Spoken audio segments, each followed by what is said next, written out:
Ladies and gentlemen, my name's Paul, hopefully having an amazing day. In this video, we're going to be discussing a crap ton of stuff concerning GPUs, because by golly gosh, the market is going a bit nuts at the moment.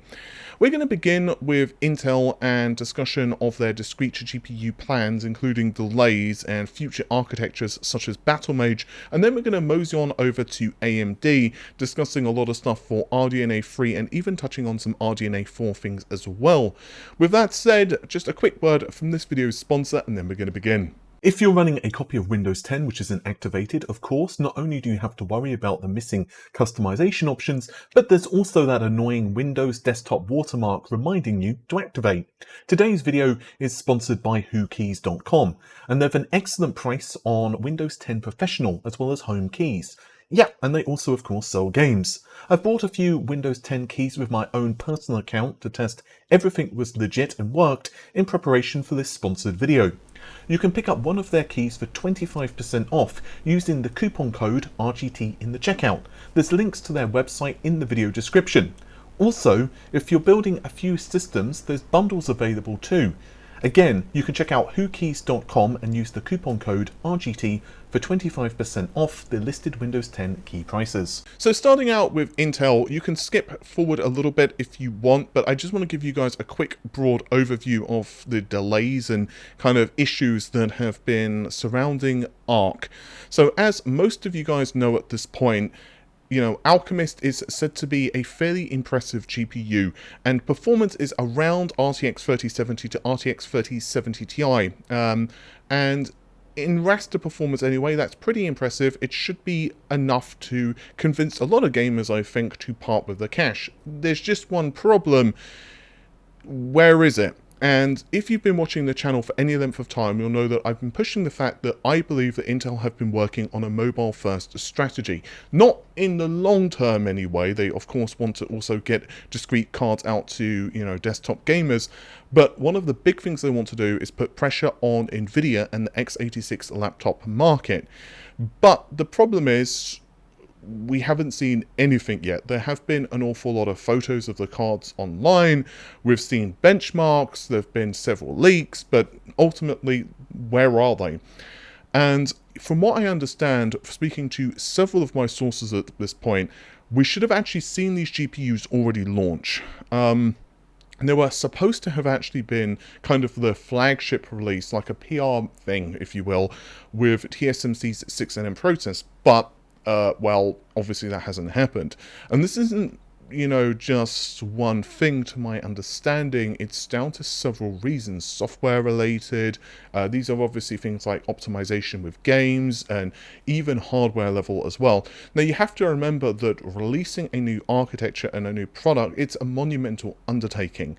And it's like, now personally, I would rather Intel take a little longer to launch the product, if it's at the right price and has all of the software, you know, kind of running on all cylinders and all of that stuff, rather than drivers are buggy or something else, because obviously that would suck.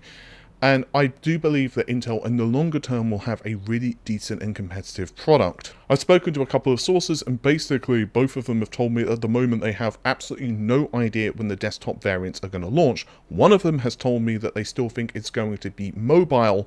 However, from what I do understand, there's going to be a crap ton of funds regarding marketing, not just on the hardware, but also software as well.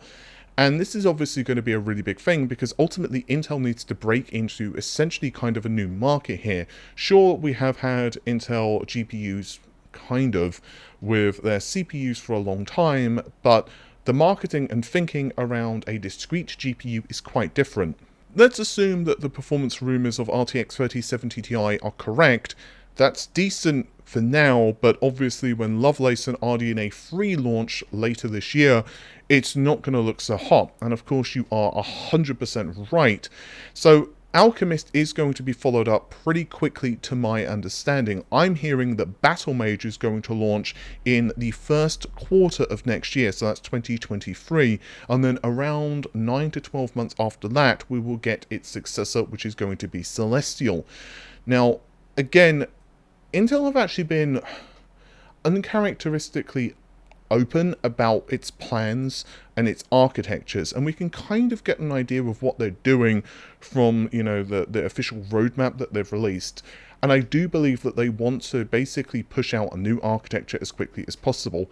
To my understanding, Battlemage, as according to several sources at this point, it's being targeted to compete with both AMD and NVIDIA's highest end SKUs. Now, you have to remember that ultimately you're talking about information which is being compiled essentially through leaks, and we're kind of guesstimating what the performance levels will be. So ultimately, these products could be 20% faster than, let's say, NVIDIA's flagship, or they could be 20% slower, because things like drivers are not even a factor at this point. We're talking about basically simulations, and we're not even talking about things like optimizations, final clock frequencies. You know, for all we know, the architecture could just lend itself very well to clock frequencies. Power consumption could be much lower than predicted, for all we know, and, you know, we could find the GPU clocks like are 50% higher than what is estimated. Now, obviously, that's not exactly likely, but the point being that we do believe that these architectures are going to be competitive with both AMD and NVIDIA's highest end, and I am leaning towards Battlemage being chiplet based, or I'm sure Intel would prefer me to say tiles. This is not confirmed at this point by my sources, because quite honestly I've been hearing mixed things from different people, but I do believe that it's likely that Intel will be following this. And I really think that what Intel's strategy is quite simple. They are just going to do anything and everything they can to make these products successful. I think that there's going to be a lot of money that Intel throw at this in terms of development and everything else, because they really do want a piece of the pie. And it's going to be absolutely fascinating to see how NVIDIA are going to respond. I'm actually going to be discussing NVIDIA more in a separate video, because quite honestly, this video is already going to be quite lengthy, and there's a lot of stuff to talk about with NVIDIA. But yeah, it's going to be a very interesting one to see what Intel actually come up with Battlemage, because XeSS, as you guys know, is actually looking to be pretty good. It's basically a DLSS competitor and does take into account pretty much all of the same things that DLSS does, and I'm hearing that it's going to be pretty good. Now, one of my sources is alluding to the fact that it could actually be quite likely that NVIDIA are going to be changing its entire approach with DLSS and opening things up a little bit, more like XeSS. Now, I don't know, honestly, if they're going to let it run on competitor hardware. I don't necessarily know if I buy that. The thing is, though, NVIDIA may have no choice. I'm putting that out as like something I've heard, but personally, I don't necessarily know if I believe it at this stage. I think that NVIDIA are going to just push as is. The fact is, though, that XeSS is looking to be really interesting, and it's going to be absolutely fascinating to do some comparisons between just for example, getting an RTX 3070 or 3070 Ti, whatever, and comparing it with XeSS versus DLSS, obviously, you know, against an Arc GPU, and then also testing the RTX GPU using XeSS and doing quality comparisons. It'll be really curious to see how games on a like-for-like basis actually run, and also doing things like figuring out how drivers run. Like, for example, NVIDIA typically does pretty well with the X11 code, actually better, often, not always, than AMD. I think you can see this quite a lot in, I think it was God of War I did a little bit of testing on, and it seems that NVIDIA was it? I'm sure it's God of War. I'm not 100% because I didn't do a huge amount of investigation, but I'm pretty sure it was God of War that I noticed that it seems to use the CPU threads a little more efficiently on NVIDIA hardware, but that's quite well known anyway. So it'll be interesting to see how optimizations are affecting Intel stuff. But that's enough Intel stuff. Let's move on to AMD, because boy oh boy, we've got a lot to go through. So RDNA 3 is going to launch Q4 this year. That's quite well established at this point. To my understanding though, it's possible that we're going to see some variants, particularly mobile, launch next year. And I'm actually hearing that mobile possibly could be at CES, although this is only confirmed by one source. A second source is going to be sometime Q1 or early Q2 for mobile parts. Now, ultimately, RDNA 3 is a pretty big departure, and we'll get more into that in just a moment for RDNA 2. And obviously we have the RDNA 2 refresh incoming at the midpoint of this year. Also, just a quick point of clarification on machine learning chiplets. I recently covered the fact that there could be ML chiplets inside RDNA 3. And I've reached out to yet more of my sources and asked them about this, because originally I got told by one source quite a while ago that there was ML chiplets inside RDNA 3. Then we found the patents, and then since then I kind of was told that no, they're not there, but then it's basically sparked back up these rumours. From my understanding from multiple sources at this point, it is not present. The chiplets are not there, and basically everything is essentially housed within the GCDs. We'll get more into the GCDs in a moment. I'm leaning therefore towards the fact that there are no ML chiplets, and that the patents are for either a future architecture for graphics or for CDNA. I can't say this conclusively though. So speaking about performance targets for RDNA 3 for just a moment, I have mentioned that it's going to be around 3 times faster than the 6900 XT, which is obviously the current flagship for Navi 2. The thing is, I am actually hearing from a couple of sources that this may not be actually true when it comes to game performance. Instead, this may be a figure which is actually referencing T-flops.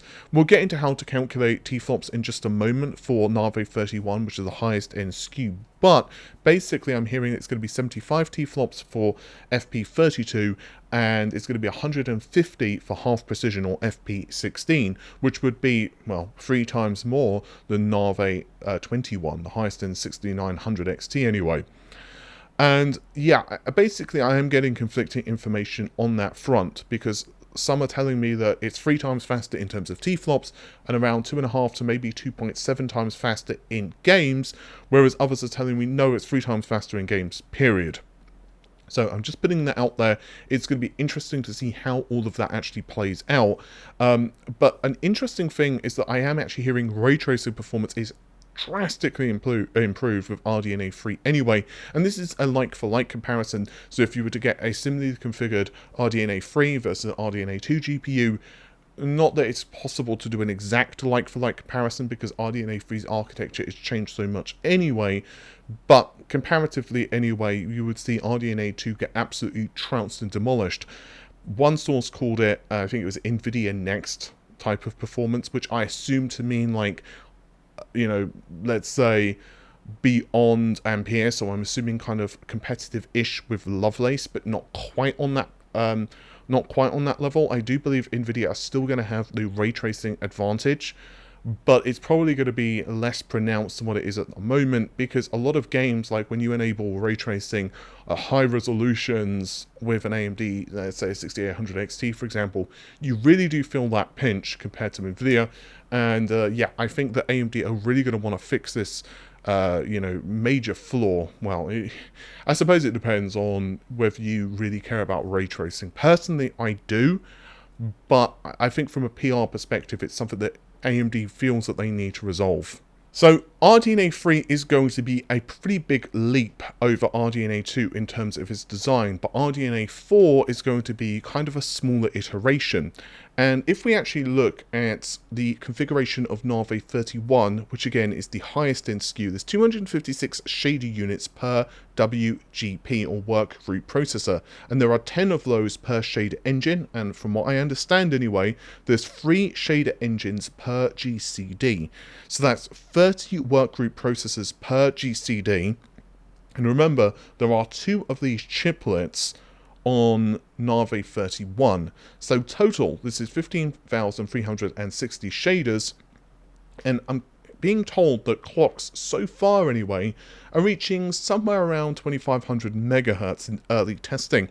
Interestingly, I am hearing that it could possibly go higher, like 2700 or 2800 megahertz, but then you start to run into questions like boost frequency, base frequency. For example, is the base frequency 2500 megahertz? I honestly don't know. So I'm just going to use the figure 2500 megahertz. If it turns out to be faster, great. If not, well, there you go.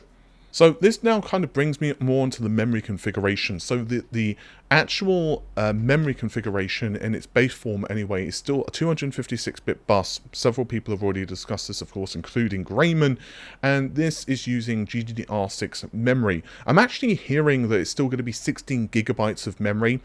There possibly could be the ultra high-end SKU, the most expensive one, I'll get into that in just a moment, could actually have 32 gigabytes, but I'm still not buying that, to be honest with you. So 16 gigabytes of memory is what I'm hearing for the configuration, and we are going to also have an infinity cache. So what about the infinity cache then? Well, basically I have been told two variations. I've been told that there's both 256 and 512 megabyte variants of Navi 31 that have been tested. Two people have told me that Navi 31 is probably going to be launching with 512 megabytes. Another one told me it's 256, and another one has also told me that at the moment they have not decided, and it could possibly release with both. I'm assuming that that means Navi 32 is going to have 256 megabytes, because it's very unlikely that AMD are going to want to basically go through all of the production issues to release two variants, with different densities of infinity cache. I don't necessarily know if that would work, where they have like some SKUs for Navi 31 using like 256 and some having 512. It doesn't really make sense to me on a technical level. Could be wrong, but I don't really buy it. Now, what is interesting is that I do believe 256 should be enough to power it, and 512 presumably would be a lot more expensive. So as for the number of chiplets, one source has told me that we are looking at each die being considerably smaller than Ryzen V cache, and they've basically told me that it was over 10 chiplets total for Navi 31. Another one outright told me that it was 18 total, and this does include the GCDs. So this possibly means we're looking at 16 MCDs, which are either going to be 16 or 32 megabytes each. Now, I cannot confirm that as of the time I'm recording this video, but it does seem to match up. And again, I don't think that this is like a simple, oh, there's just a couple of like, memory chips floating around, which are the infinity cache. I think it's a pretty damn complicated thing with, all of the substrate and, all of the it's just going to be really bloody complicated, Navi 31 and 32 for that matter. It's one of the reasons I keep saying I really want to see finally the block diagram officially from this thing, because I think it's going to be absolutely fascinating just to really look at the engineering that's gone. There's basically just been part of this thing. I think it's going to be really cool. As for power consumption, I've mentioned these figures before, but I'm just going to throw them in here for the sake of clarity and completeness. Basically, I've heard that it's 375 watts for the highest end SKU, and it could go up to 450 for AIB variants. Now, that's a lot of juice, but it's still less than Lovelace and later NVIDIA GPUs, so I mean, there's a reason that we're seeing all of these new PCIe power connectors, guys. It's not just, it's not just because they look pretty. And now just a couple of last things to round off the video. Yet again, I'm told that FSR 2.0 does exist. I'm told that the quality is really, really good. But ultimately, this is a technology that AMD are apparently working on, internally. There is apparently another upsampling tech that Sony are working on, which I'll probably discuss in a separate video. But one of the things that I'm getting a little kind of cross-wired on is whether Sony are working on FSR2. I don't believe they are. I believe that the two technologies are different and that AMD are pushing FSR2 by itself, and it does also incorporate things like motion vectors. And I think that, again, it's going to be just kind of required because, yeah, I mean, technically speaking, FSR is decent, but obviously quality-wise it's not as good as, let's say, DLSS. And I think that AMD will want to provide Radeon owners an alternative, to be honest. Furthermore, RDNA 4's pre-silicon goal should be the first half of 2023. That's according to a single source. But after RDNA 4, this is according to multiple people, we're actually going to see a pretty big departure in design. I'll go more into this in a separate video because I'm still trying to get more details on this. But yeah, again, RDNA 2 to RDNA 3 is a really big departure, but RDNA 3 to RDNA 4, less of a big departure. But after that, it's going to be, I wouldn't say a completely from the ground up design, but it's going to be a pretty big redesign. There is also a small possibility of an RDNA 3 refresh. I think it does depend on delays and what's going on in the market. I mean, obviously, it's not the first time that we've seen a refresh of a GPU. Let's just be honest, guys. Personally, I have no idea if it's true or not, or whether they'll actually release it or not. Again, it's going to depend heavily on the market. It's something that AMD apparently are considering, and it is on there. It's basically penciled in as a possibility. But I do want to go back to that pricing thing, and to my understanding, there's going to be a really big shift in AMD's marketing and push for RDNA 3 and the pricing of it. While lower end SKUs, and I say lower end as a relative term because even Navi 33 is going to be damn fast. It's going to be faster than Navi 21. They're going to be, you know, reasonably expensive, but 31 is going to be like, ow, my kidney hurts because you're taking it out to pay for the bloody GPU. I've actually had a couple of people tell me that it's going to be north of $2,000 US. And one source basically told me that it's essentially going to be for those people who loved products like Crossfire or SLI GPUs, like 2 or even 3 card variants. This is basically for them. And it's going to be, Navi 31 is going to be like the RX 7900 series, basically. So, yeah, I do believe these are going to be expensive. In fact, one person even told me that AMD's marketing is basically looking to kind of push these as like a Titan of Titan products. You know how NVIDIA kind of pushed Titan in terms of like the gaming Titans, just to be clear, and you know how expensive they were. That's kind of what I'm hearing for AMD's Navi 31 silicon. And so I suspect a lot of gamers will just not want to pay those prices. And it's going to be very interesting to see how all of that takes shape. With that said, thank you very much for checking out this video. I'll see you soon. If you have enjoyed it, of course, leave a likey on the video. Take care of yourselves. Bye for now.